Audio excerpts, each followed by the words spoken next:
नहीं था ऐसा हो जाएगा, लेकिन ठीक है। Давай, пока-пока, нормально. Давай, пока-пока. Давай.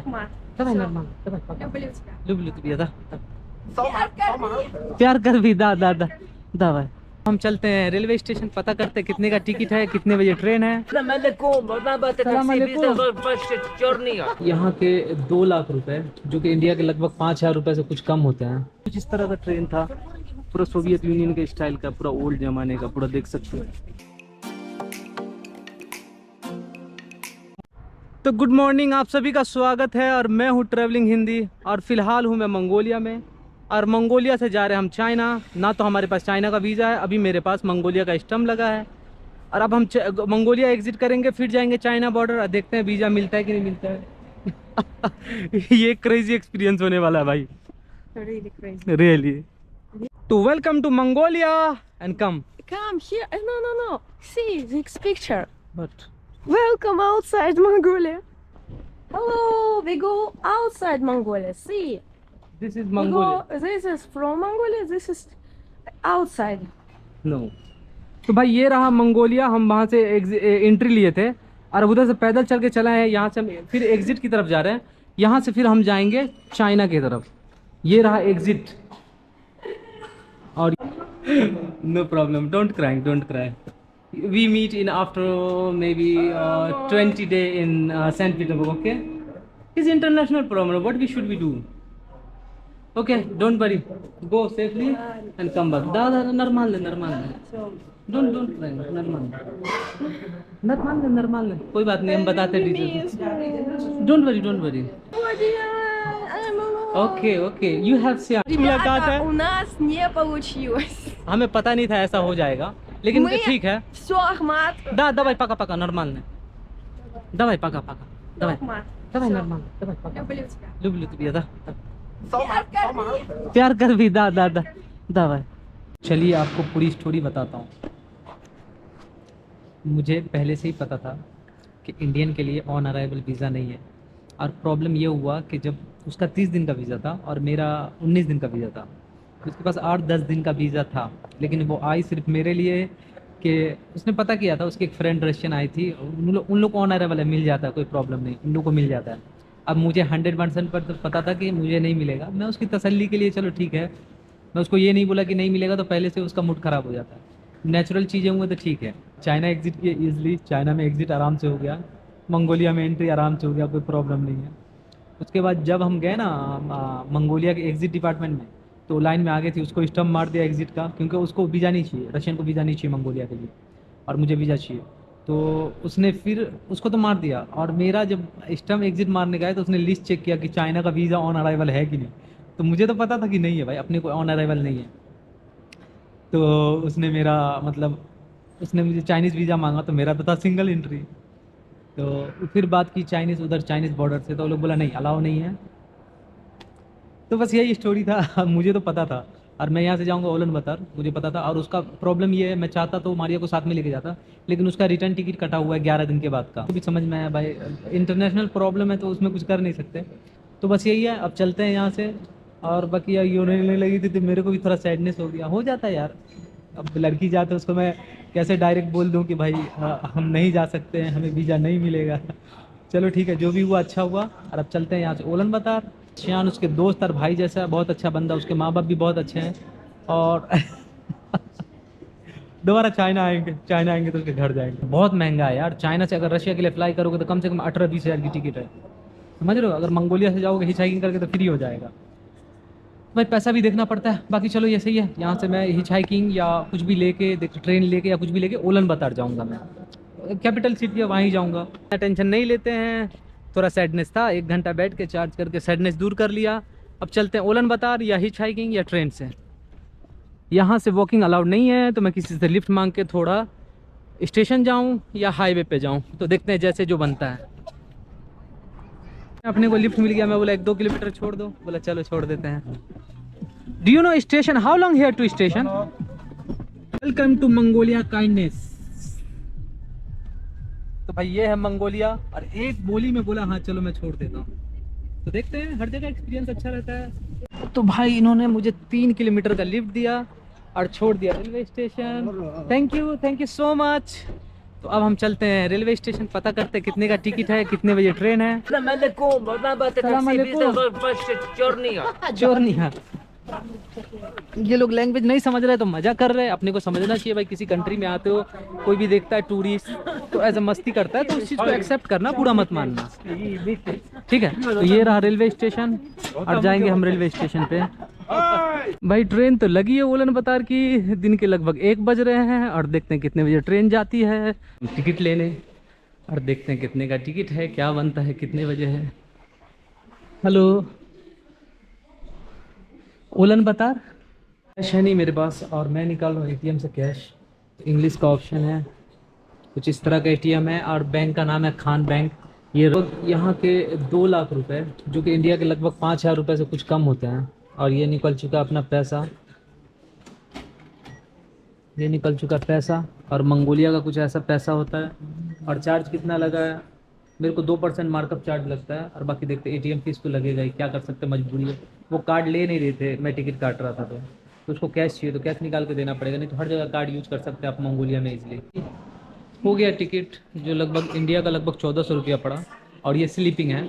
और एक और ऑप्शन रहता है, जैसे मान लो कि आपको अगर बैठ के जाना है तो वो लगभग 700 रुपये का आ जाता है। तो मैं इंतज़ार करा, 2-3 घंटा इंतजार किया, नहीं मिला। फिर मैं बोला चलो, और यहाँ रात आप कहीं गुजार नहीं सकते, ये बंद हो जाता है। तो या तो ऑप्शन है होटल ले लो। तो अब मंगोलिया की कुछ बातें हैं, जैसे एग्जांपल के तौर पे आप प्लेटफॉर्म पे हो या स्टेशन पे हो, तो आपको अगर करना है मोबाइल चार्ज या कुछ भी चार्ज करना है तो 2 ऑप्शन है आपके पास। दोनों ऑप्शन में पैसा चाहिए। ट्रेन में भी ना चार्ज नहीं, मैंने पूछा किसी से, तो ये तो यार बहुत डिफ़िकल्ट है। चलो कुछ कर नहीं सकते अभी, लेकिन यहाँ चार्ज करोगे अब 1000 रुपीज़। इंडिया का कितना हो जा रहा है, लगभग 30 रुपये हो जा रहा है। How much SIM card, how much, how much,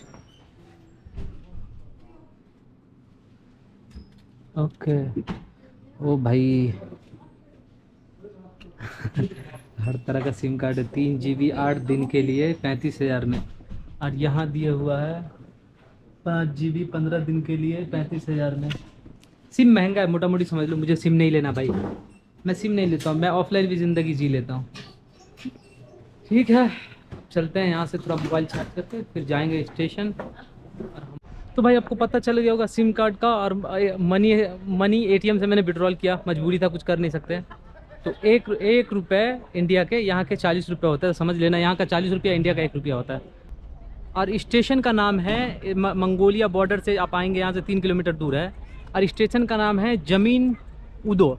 जमीन उदो से ले जाएगी हमें उलन बतार, जो कि यहाँ 6 बजे शाम में खुलेगी और हमें कल सुबह पहुँचाएगी लगभग 9:30 पे। ये देख सकते हो 15 घंटा लेती है ये ट्रेन, और हर रोज़ शाम में खुलती है और किसी किसी दिन दोपहर में भी ट्रेन रहती है। तो ये है हमारी ट्रेन और बॉगी नंबर हमारा 24। चलते हैं अब और ट्रेन पकड़ते हैं। अच्छी खासी लंबी ट्रेन है भाई, अपने इंडिया की तरह। और बहुत भीड़ है भाई, बहुत भीड़ है, अपने इंडिया की तरह ही भीड़ है। तो भाई एक बात तो पक्की है, पूरा अपना इंडिया की तरह सिस्टम है, लोग भी ज़्यादा और सामान भी ज़्यादा है। मंगोलियन ट्रेन में चढ़ने का पहली बार एक्सपीरियंस रहेगा। हेलो। और ये लोग टिकट लेते हैं कि टिकट देंगे। Okay, so I get no भाई। अरे माँ, ये है मंगोलियन ट्रेन भाई। और देखते हैं अंदर से कैसा रहता है। भीड़ देखो, अपने इंडिया की तरह लगा हुआ है लाइन। और लास्ट मैं सबसे उठाऊं क्योंकि सबको जल्दी था जाने का, लग रहा था ट्रेन छूट जाएगा। और एक चीज़ कॉमन है, चाइना हो या रशिया हो या मंगोलिया हो, लड़कियां काम करती है ज़्यादातर जो है ना, जैसे टीटी या चेकर जो भी बोलो, ज़्यादातर लड़कियां होती है। और मॉल में भी चाइना में ज़्यादा मैंने लड़कियों को देखे काम करते हैं। रशिया में वही हाल है, मंगोलिया में शायद हो रहेगा, पॉपुलेशन लड़कों का यहाँ कम रहता है इसकी वजह से। पूरा ट्रेन खचाखच भरा हुआ लोगों से है भाई। अपने को जाना है 51 में यार। ऐसा लग रहा है हम लोग मिस्ट्री जगह में आ गए। मेरा है 51 और 51 एंड में है, लेकिन यहाँ कुछ ऐसा नहीं मैजिक है इस ट्रेन में। फिर ये बंदी आई है तो मुझे गाइड कर रही है कहाँ है। और देख सकते हो भीड़ कैसा है, लाइट भी नहीं जलाया इन्होंने प्रॉपर से। पूरा ट्रेन अंधेरा है यार। चलो अब मिलते हैं आपको सुबह में। मुझे नहीं लग रहा कि कैमरा में आपको तो दिख रहा होगा।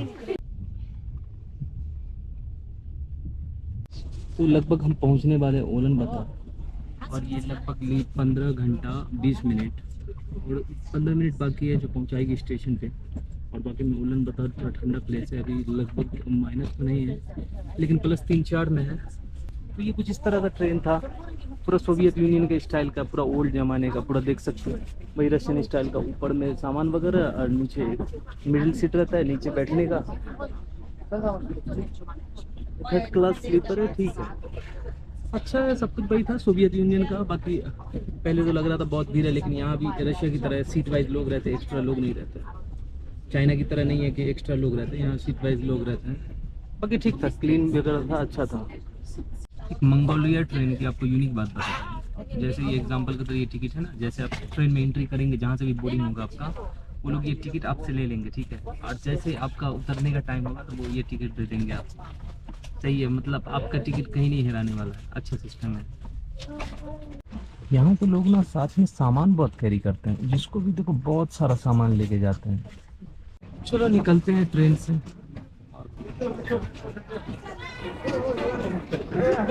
हालत कितनी टाइट है अब देख लो। हालांकि यहाँ पॉपुलेशन ज़्यादा नहीं है, लेकिन प्रॉब्लम ये है ना कि कैपिटल सिटी में ट्रेन एक दिन में एक ही आती है, इसकी वजह से इतना भीड़ है, और इसकी वजह से ये हाल है। चलो तो अब निकलते हैं, और ये कुछ ऐसा है उलन बातार। Welcome to ओलन बातार। और मैं बस लूँगा और अपने होस्ट के घर जाऊँगा एक रात के होस्ट के लिए। तो चलते हैं, बस लेते हैं। स्वागत है आपका मंगोलिया में, और ये है ओलन बातार सिटी, और मैं जा रहा हूँ बस लेने। तो भाई आ गई अपनी बस 29, और मैं वहाँ पहुँचने के बाद यस मुझे वेट करना होगा 3-4 घंटा। मेरा होस्ट काम पे 4 के बाद आएगा।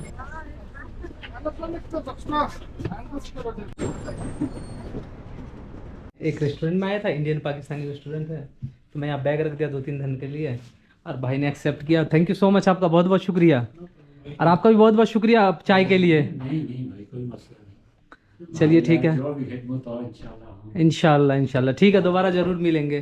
कभी जा रहा हूँ मैं अपने होस्ट के घर। तो भाई आ चुके हैं हमारे होस्ट के घर, और ये रहे हमारे होस्ट, और ये इस तरह का कुछ कंपाउंडमेंट है। और भाई थक चुका हूँ, तो इस ब्लॉग को यहीं एंड करते हैं। मिलते हैं आपसे नेक्स्ट ब्लॉग में, बाकी आप दुआ में याद रखना। So what's your destination?